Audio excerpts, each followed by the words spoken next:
Salam, selamat malam. Perkenalkan, nama saya RT Alista dengan NIM 224611122. Ya, pada kesempatan ini saya akan membahas dan akan menjelaskan mengenai algoritma sorting yang meliputi definisi, langkah kerja, proses kode, dan implementasi kode versi sekuensial dan paralel, di mana kode ini akan menunjukkan bahwa versi paralel lebih cepat daripada sekuensial. Baik, sekarang kita akan menjalankan kode program untuk bubble sort sekuensial dan bubble sort paralel, di mana kode yang saya telah buat akan menunjukkan bahwa versi paralel menunjukkan waktu eksekusi yang lebih cepat daripada versi sekuensial. Baik, kita langsung saja.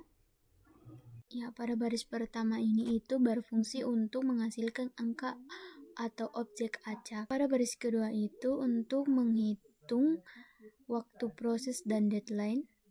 Pada baris ketiga ini itu untuk menjalankan fungsi secara paralel atau lebih cepat. Nah, pada baris keempat ini itu berfungsi untuk proses paralel pakai banyak GPU. Nah, pada baris kelima ini itu untuk membuat grafik dan visualisasi. Pada kode kedua ini itu untuk membuat fungsi yang menghasilkan list berisi angka acak, kemudian menghasilkan 5000 data numerik acak, dan juga data ini biasanya dipakai untuk membandingkan performa algoritma testing sorting dan juga eksperimen paralel computing. Pada ketiga ini itu pada baris pertama ini itu mendefinisikan fungsi untuk melakukan bubble sort secara sekuensial atau non paralel.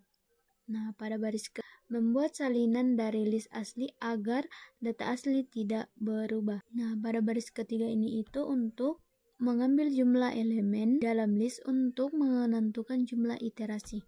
Nah, pada baris keempat ini itu untuk menentukan loop luar untuk menentukan beberapa kali proses penggelembungan. Nah, pada baris kelima ini itu berfungsi untuk loop dalam untuk membandingkan elemen yang bersebelahan. Nah, pada baris ke-6 ini itu untuk berfungsi mengecek apakah elemen kiri lebih besar daripada elemen kanan. Nah, baris ke-7 ini itu untuk berfungsi untuk menukar kedua elemen jika urutannya salah. Nah, return A ini itu untuk mengembalikan hasil list yang sudah terurut. Nah, pada baris ke-9 ini itu untuk mengambil waktu saat sebelum proses sorting dimulai. Nah, pada baris ke-10 ini itu untuk berfungsi menjalankan bubble sort pada data acak yang telah dibuat. Nah, pada baris ke-11 ini itu untuk menghitung waktu lama eksekusi di layar. Nah, pada keempat ini itu untuk pada kode ini itu menunjukkan data besar dibagi menjadi beberapa kan. Nah, kemudian menggunakan beberapa GPU core. Kemudian hasil tiap can digabungkan dan list final diurutkan lagi supaya 100% benar.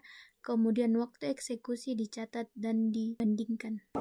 Nah, pada chart 5 ini itu ditampilkan grafik perbandingan waktu eksekusi algoritma bubble sort antara metode sekuensial dan paralel.